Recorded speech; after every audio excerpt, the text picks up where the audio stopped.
Hello and welcome to the ID Talk podcast. I am Alex Perala. I'm here with my esteemed colleague and friend, Tony Bitsionis. Hello, Tony. Ahoy. And we've got a great episode today. We had a really interesting conversation with Chris Borkenhagen from Authentic ID. That's coming right up. I really enjoyed that talk, Tony. I thought Chris, it really came through that he has a lot of expertise Mhm. not just about biometrics, but about cybersecurity in general. And um, I thought it was really interesting that he had this military background and hearing how Yeah. that kind of led to, Submarines. yeah, yeah, that was cool. And that led to his work now in the cybersecurity space. That was interesting. And I just really appreciated his candor and like humility, which is something you don't really hear a ton of in this Mhm. industry. So yeah, I loved all of that. Yeah, I really liked his answer to my question about the idea of an unhackable system. Yeah, That was fun to hear. that was a great answer. And that's the kind of thing that I think really, if I were a business looking for like an authentication solution, that would give like that would give me a lot of confidence that I'm talking Mhm. to the right people to, get a straight Yeah. answer about that kind of Agreed. thing. Uh, Agreed. so yeah, before we get to that, we should probably just quickly see if there's any news that we want to cover. Do you got anything? Yeah, I just want to point out that Identity Week America is in less than a month, and Mhm. we will be attending. You and I and you. I'm looking forward to it. It's September 11th and 12th in Washington, and I think it's going to be a lot of fun. So I just wanted to bring that to listeners' attention, remind them that it's less than a month away and that it's a really great show, and can't wait to be a part of it this year. Yeah, it's going to be great. And talking to some vendors who are going to be there just behind the scenes, people are jazzed about it this year. We are So jazzed. yeah, Yeah. it's going to be good. I have a little bit of news I just want to flag to make sure that everybody is aware. The big amendment to Illinois' Biometric Information Privacy Act has been signed into law. It is a real law now. And in my opinion, it's a very big deal. It's one of the most interesting kind of legal topics that we've been Mhm. covering over the last few years. I'm curious to see how it's going to change moving forward. So Mhm. listeners can check out findbiometrics.com. We've got coverage all Lots of about coverage. HIPAA and other topics on our site. And yeah, just read up on it. It's a fascinating story. Okay, and before we go ahead, I do want to mention also that during our discussion with Authentic ID, we talk a little bit about a report they put out, their 2024 mid-year identity fraud review. It came out a little while ago. We'll put a link to that in the show description. So just in case you're curious to learn more what they had to say there, click the link. But without further ado, Without further ado. let's get to the conversation. Okay, well, we are very happy to welcome to the show Chris Borkenhagen from Authentic ID. Chris is their Chief Digital Officer and Information Security Officer, so he knows what he's talking about when it comes to cybersecurity and the various threats that we have to face these days in the identity space. So, Chris, welcome to the show. Hey, Alex and Tony, good to meet you guys, and thanks for having me. I don't know about your former statement there on the expertise, or know what I'm talking about, but we'll give it an honest try. We'll Next test to it out. us, it's not hard, right? I think it'll become clear as the conversation goes on who's the real expert in this. But on that note, I mean, we should ask you to do just a little introduction of yourself for listeners. I'm sure a lot of listeners of our show will be familiar with Authentic ID, but maybe you can explain a little who you are and what your role is in the company and about the company as well and its history, because I understand it's been around a long time, but Right. it's been coming up a lot in the news that we cover lately, especially in the kind of deep fake protection space. So please, let us know who you are. Sure. As my current partner likes to say, ooh, Chris gets to talk about himself, his favorite subject. Not true. Yeah, I've been in the industry probably, I guess, in the technology industry and security per se for about 14 years, but in technology since 1999, or even going back to 1988. Dare I sort of reveal my age? That started in the military, Canadian military for that matter, working at hunting for submarines. So got a taste at what the word security meant back then, albeit not in the fraud component, but more in the warfare zone. But I think I appreciated. All right, there are good actors and bad actors, and depending on how you frame them, right, that there's things that can be done to improve the way we live. Blah blah blah. But I started in technology, predominantly working in software industry back in 1998, I guess, when some of the earlier Microsoft days or mid-year Microsoft days, and then eventually at Microsoft, moving on to another company called Concur. And through that, I was in the engineering ranks for those sort of years in my career, building software, testing software, automating the ability to test software, constantly innovating, improving it, and getting it to speed. And then I migrated over to what a lot of my, friends and foe would say, why did you go from engineering to IT security in about 2010? And I said, well, there's an opportunity and it could be done better, right? And then I got really entrenched in understanding, enterprise workspaces, the security of the employees in the workspace, credential management, identity access, the pervasiveness of different roles and structures and whatnot. So that became interesting in both the good and the control aspect of it. When it became even more interesting was probably in, I don't know, 2012, 13, when someone else knocked on my door at Concur SAP at the time and said, what do you think about this InfoSec thing? And how do we work together? And I said, work together? You're an obstacle to my success. Let's not do that. But no, in all fairness, I think there was good cohesion there because, technology begets permissions and identity, blah, blah, blah. So myself and the head of security at Concur at that time built a good relationship, or a mutually understanding one. And that sparked my interest. I moved on to Docker after Concur had a very successful exit in the SAP acquisition in 2015, and started at Docker at CIO, CISO in 2017. And those familiar with Docker, not the Levi Strauss jeans component company, but actually the compartmentalized container company, if you will.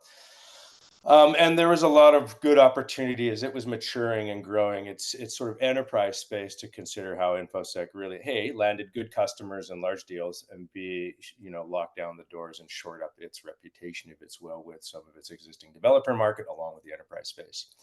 And that was a good learning experience for me. And then I moved on to AuthenticID in 2020, predominantly as the CISO CIO, and then took up a data component, which is a big passion of mine as well. So that's kind of my history in technology.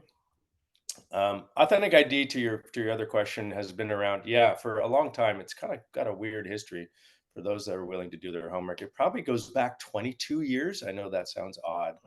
Certainly predates me. I joined in 2020. I think AuthenticID, and some of you may see it as ID Metrics, became a formalized company in its own right today in about 2015, 16. And that was when the founder Blair Cohen sold off an asset that was sort of an amalgamation of different IDP solutions and concentrated on just the IDP component with biometric into it. So that's the history. We're now running I've been here 4 years now, 4 years actually, almost next week. And we've pivoted several times, gone through some typical software industry growth challenges, certainly the last 2 years post-COVID. We hit some restructuring, if you will. We probably, like many software companies, overspent on labor, over-rotated on technology, and refined that. But I think I know we're in a great place right now, and our hockey sticks are going up in the right trajectory. So we're excited about the next couple of years for sure. Awesome. Alex, if you don't mind, I'll get us going off the next question, if that's okay with you. Just to continue on a topic that we've talked quite a bit about on this show recently, and it's for obvious reasons. The rise of deepfake and fraud threats is hard to ignore. Literally every single day, you don't even have to be looking for the news, but you come across something that's related to how prevalent these attacks are becoming and how advanced fraudsters, their methods have become. And I mean, Authentic ID recently published the 2024 mid-year identity fraud review. So I guess my question is just, what trends are you seeing in that space for this year? Yeah, great question, Tony. And again, not to say that I'm the subject matter expert, but at least in what we think we pursue and can change, and what I think our peers are contending and facing as well, is really account takeover. Um, anti-money laundering as well are big components. At the end of the day, if you think about how a fraudster criminal operates, what's their intent and their motive, right? To gain some sort of Mhm. financial position, if you will, in some way, whether it's business or personal, and leverage. And that doesn't need to mean it's money. It could be crypto. It could be mobile phones. It could be your bank account. It could be your assets. It's scary. In all fairness, one of our peers slash partner companies, ID just published their capability in identifying deep fraud through their technology stack, which we find very compelling. And I think the industry needs, because some of that stuff is incredibly powerful and accurate, right? Mhm. So I think the challenge is, and this may be the deeper conversation, is how do you contend and fight the proverbial radar gun, radar detector analogy, right? For every Right. new version, there's another version that can detect that. Mhm. And in fraud with AI, man, I don't know how much sci-fi you guys watch, but there's a Enough. lot of dystopian predictions about our future. Yeah. And like a friend of mine said today, I prefer utopian. But this is not going to get any easier, right? Right. But I don't know if that answered your question, Tony. I think the way to fight it is through really good technology against real live biometric facial recognition, which sparks, I'm sure, a bunch of different conversations. But Yeah, I Yeah. wanted, No. Absolutely. if I can just pick up on that thread a bit. So your team has been tracking like these trends, as Tony just alluded to the report that you published. And I'm just curious from your perspective, because I understand that Authentic ID does a lot of work in sort of the financial institution space and others. But I mean, among your customer base, what are you seeing in terms of how these attacks are leading to PII breaches, or like I suppose, like, are there other kinds of information breaches that are also um that we're not even thinking about, like business secrets or something that come out in these attacks? Like what are you seeing and what are you hearing from your customers in terms of the. yeah, yeah. I mean, account takeover, I think, is the prevailing leading problem, right? And I can tell you, and this I'm sure will come to a shock to many, but I myself was a victim of a bank fraud attempt, and Mhm. I found myself shaking my head, thinking I spend time in this industry, and yet I was totally suckered into this act, and Mhm. and thankfully I thwarted it. Lost a little bit of money, but thank you, FDIC, for protecting my assets. And so I recouped that. They're smart, man. The way that these fraudsters and imposters, if you will, can impersonate banks, including the phone number and the header on the phone number that simulates the bank ID, right? And all well, I'm astounded how wonderful and complacent and understanding these people sound, these fraudsters that are really just purely trying to take your information away and steal your assets. I mean, Mhm. generous, kind, empathetic. I'd love to walk into one of these centers and see what these people actually look like and how they're dressed or whatnot. Not to profile fraudsters, but account takeover is probably the leading concern with our banking customers. Our telco is a little bit different. That's more actual device fraud, if you will, and this is actually rings of mafia rings, if you will, or just say criminals who will go and hit a swarm of retail stores and try to or attempt to buy, 10 brand new iPhones. Well, there's $10,000 of equipment right there in loss, and they'll use fraudulent date documents and impersonation, and hopefully prey on the weakness of that retail clerk who doesn't know really how to identify an ID from a person. So those are the two angles we see within the customer-centric base we're at. But account takeover at banks, it's a phone call to an innocent or a bank of customers whose data has been stolen or compromised through some other means. I mean, AT&T just released what and who just revealed 3 billion IDs around the globe was just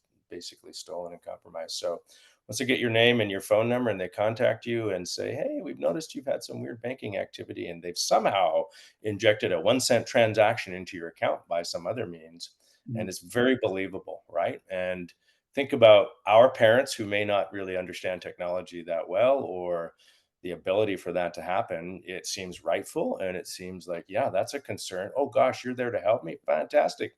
Let me give you my credentials. Mm. And boom, there you go. You're done at that point. They've taken over, right? They're moving your assets into a different account. Yeah. I I have a kind of a follow-up to that. Do you see, because we've seen from our reporting a lot of regulatory changes that would seem to be helpful in countering this issue, but like, what do you think? Like from Authentic ID's perspective, how are the regulatory efforts helping the fight against fraud or otherwise impacting it? Yeah, ooh, that's a fun one. Let's get controversial for a sec, right? I look, regulations are great. It's just like rules and locks keep honest people honest. But I think if I could be a little bit perhaps edgy, I think sometimes they over rotate on targeting and amassing. All technology is bad because all technology is intended to steal your PII or sell it off to somebody else. And Mm. that's not true with Authentic ID. I think I can speak to some of our competitors in the same field. We don't sell data.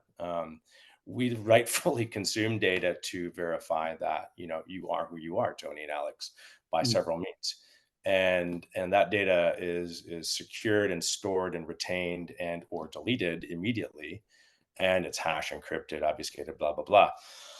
um, but I think so. I don't know if you follow the US Data Privacy Act, let alone state of Illinois, California, Texas's recent release on age verification, specifically in that other space, if you will, that's some people like to play in. Maybe that's a poor choice of words.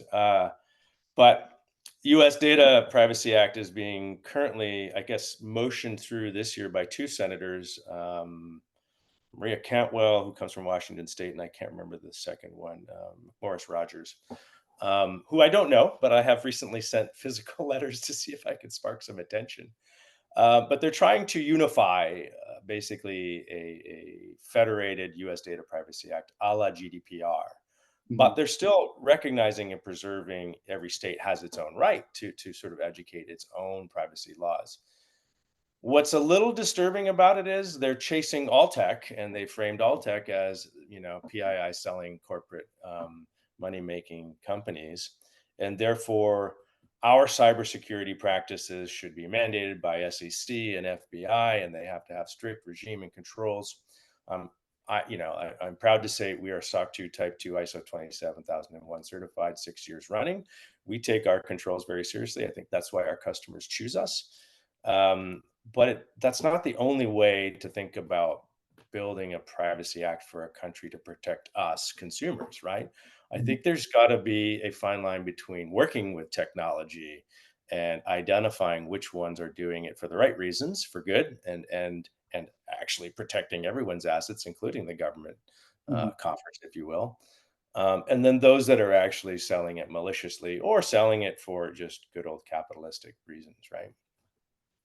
Good old capitalistic reasons. Yeah. But if I could just get you to elaborate a little bit on what you were just saying, what do you think what's the worst case scenario of this act? Like what's the worst version of it and how would that impact the identity industry?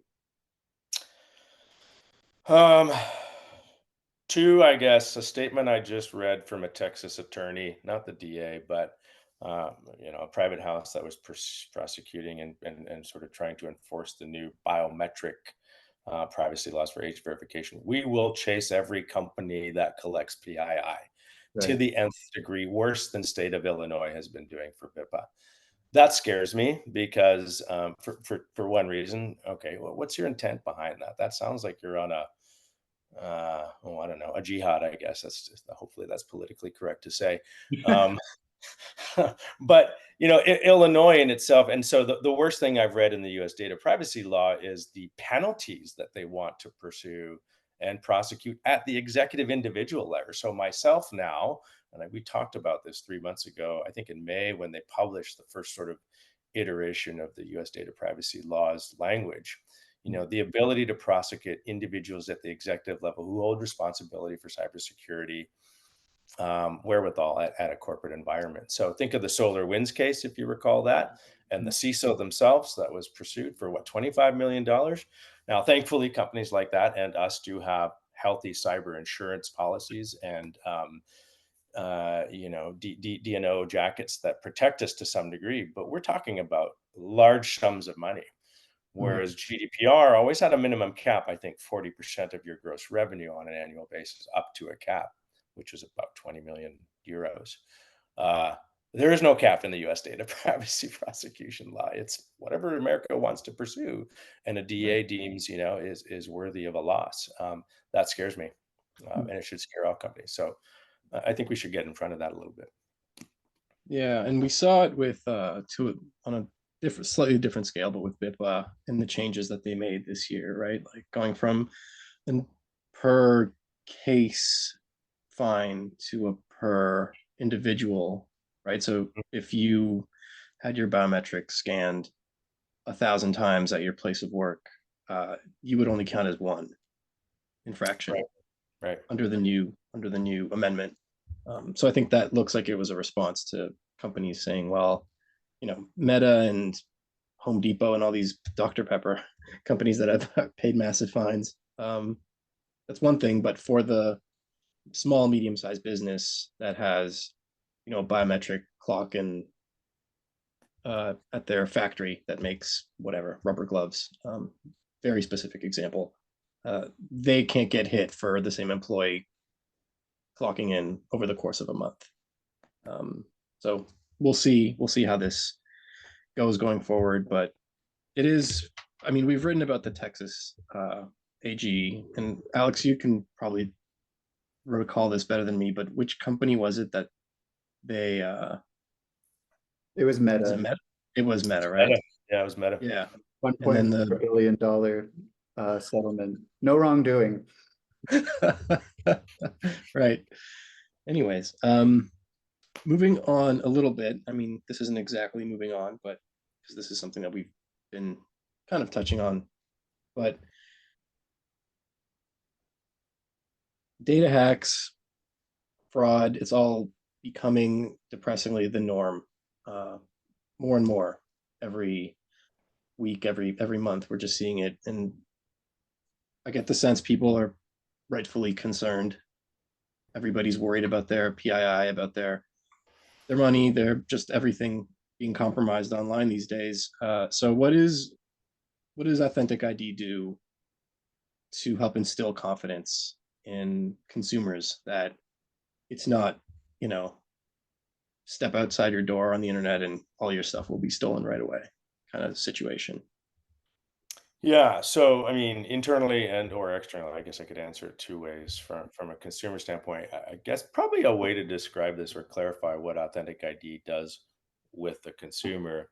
We don't actually sell direct to consumers. Our product is never actually seen in that way. It's white labeled, typically by our customers. So, it's kind of our customers' responsibility. You mentioned fintech and telco, where we predominantly operate these days, to present our solution with their logo and brands, albeit it's our machination on the background. So consent, right? First and foremost, you've got to put consent in front of every consumer so they understand that. Now, do we all read the T's and C's when we download an app or we buy something? Some of us do. They're usually 3, 4 pages long, so good luck. But I think consumers need to be aware of that, and perhaps part of that is the education. I guess in our example with our customers to um, the presenter, if you will, to the consumer. You are about to give us your biometric information, notwithstanding this, this language that's in script in front of you that Mm. you click I agree or I consent or you decline. If you don't, you can't actually go through this process. I'm sorry, or there's perhaps another manual way which isn't as foolproof. But I think it's up to educating our customers to inform their consumers.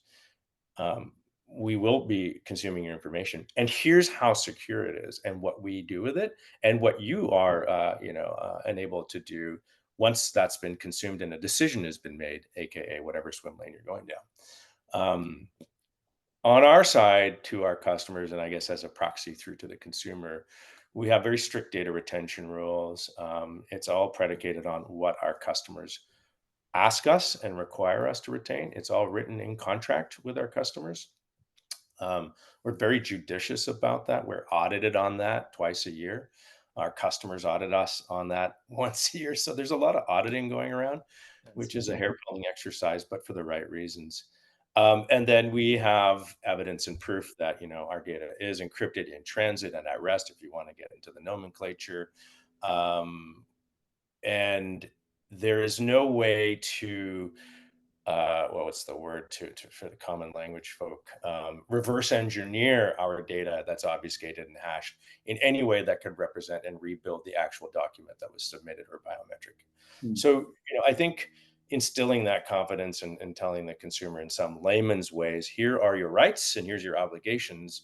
And if you should you choose to continue, here's what we do to secure data, and we never sell it and we can delete it. But you should actually work with your retail environment or whatever business you're engaging in to understand that and know that we're advocating for you. We're not actually here to sell your data, but we want to make sure your assets are protected through these means. There really is no other way, right? Yeah. Right. So just to drill down on that a bit, if I were running a company, let's say I'm some online retailer or whatever, and I come to Authentic ID to add security to my whole system, is it like can I go to Authentic ID and say, can you just figure it all out for me? Like, can I just not worry about it? Or am I gonna have to be the one who figures out how to get consent and make sure I'm compliant and all of that stuff? Like, or is it somewhere in the middle between those two things? Well, so Alex, are you the consumer in this scenario or the customer? The customer. Okay. Yeah, I think in that case, you already have probably, a problem set that you're trying to solve, Mhm. and you understand the workflow. I mean, it's kind of like going to a Starbucks. I don't know if you've gotten to the weeds on that once, but there actually is engineering workflow built into customer point of sale to customer receives cup at the end of the counter. So, I assume and presume, and we know that our customers have the same workflow built into these sort of logical patterns that identify, okay, customer engages here, this is where we present information to them. Mhm. And then it goes through a series of, well, how much verification do you customer want to put in front of the consumer? Do you just want document verification? We extract that content. Do you want document on the front and the 2D barcode on the back, passports, driver's licenses in this country? Do you want to add a biometric live facial component to this? So there's a lot of conversations that have to ensue. It's not just a, plug and play, although one day it could be, but a plug and play activity, if you will. It's a very tight enablement engagement between the customer and us. Yeah, that's more or less the answer I was kind of expecting and kind of hoping for, because if someone says, "Can you figure it all out for me?" and you say yes, that's maybe a bad sign that something's not right there. No, that would be the too easy button, I think, and Yeah. probably you're probably not selling them what they really need, right? Look, I think if you're selling any customer anything, at least maybe this is the Canadian and all of us guys here. We're very nice and compliant, but do your homework, right? Ask a lot of questions, which we do. We spend a considerable amount of time engaging and understanding what's the business problem you're trying to solve, what were the the risk you've identified, how can we help you through that? Not in a sales oriented engagement, but in effect to provide them the right solution, right? And yes, we provide those results all within less than 3 seconds. Um, that's a technology plug. Yeah, it is a big engagement, and it definitely requires a lot of conversation around what they're trying to solve and how rigorous they want to be. Mhm. That makes sense.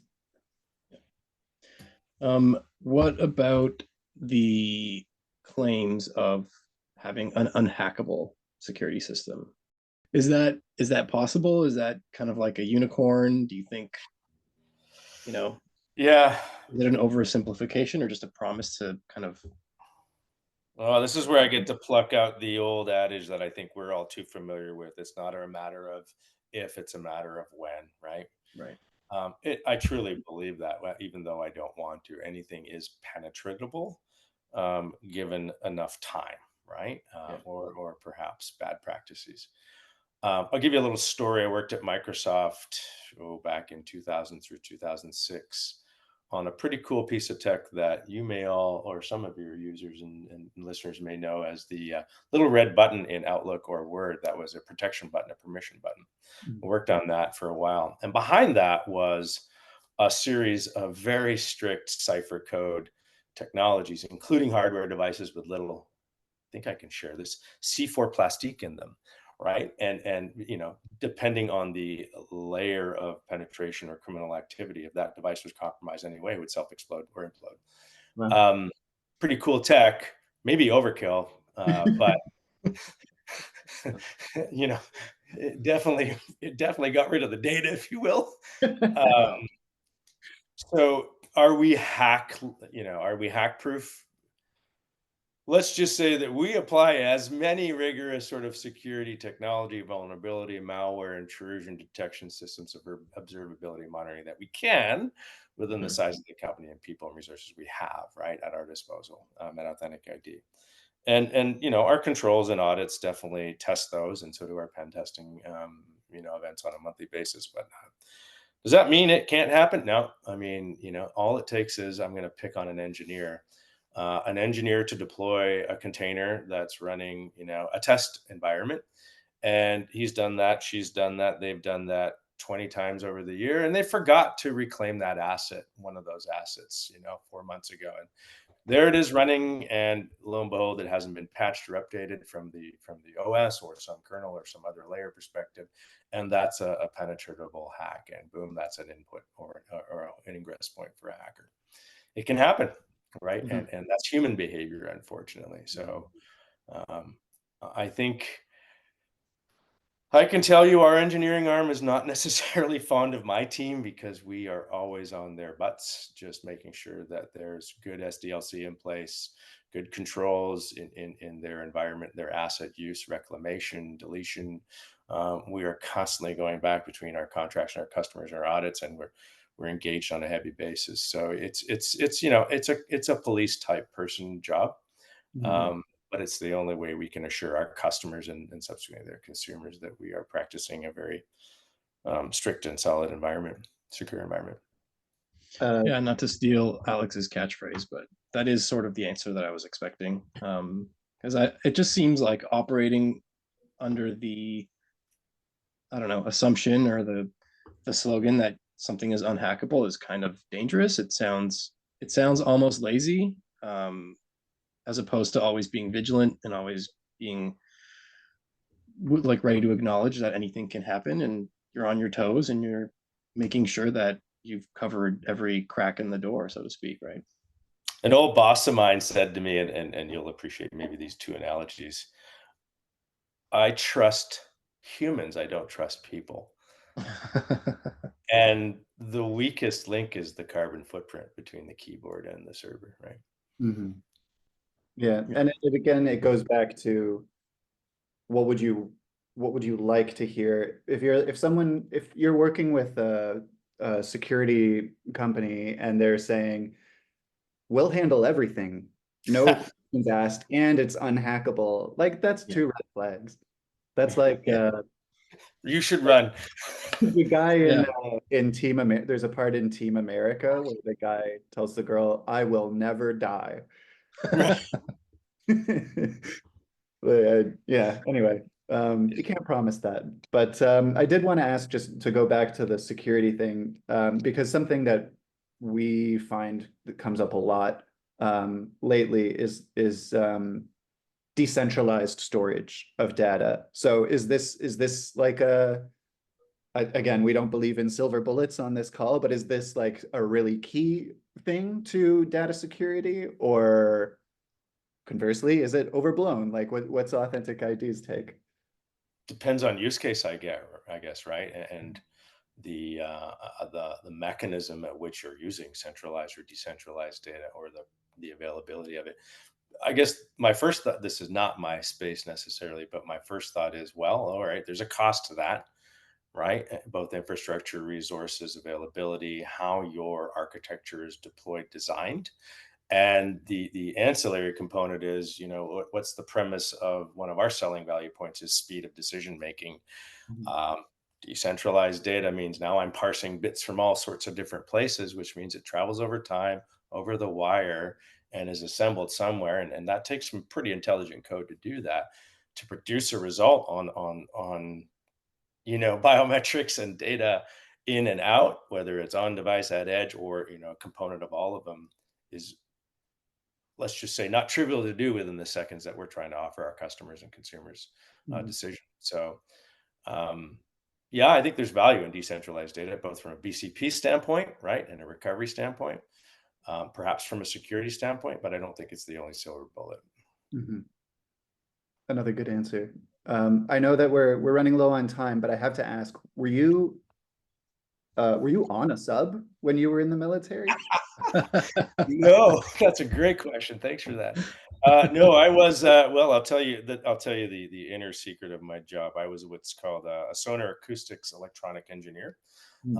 In the Canadian Navy, we had both active and passive sonar array. So passive would be essentially a massive plastic tube, a microphone being towed behind a ship in the water at varying depths.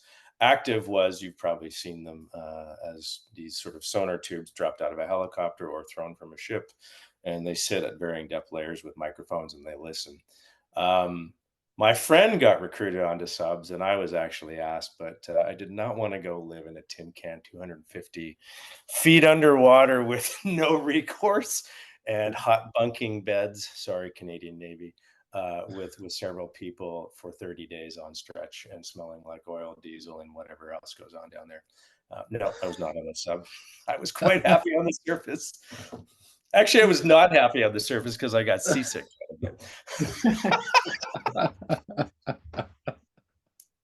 There you go. Well, Nobody's asked me that.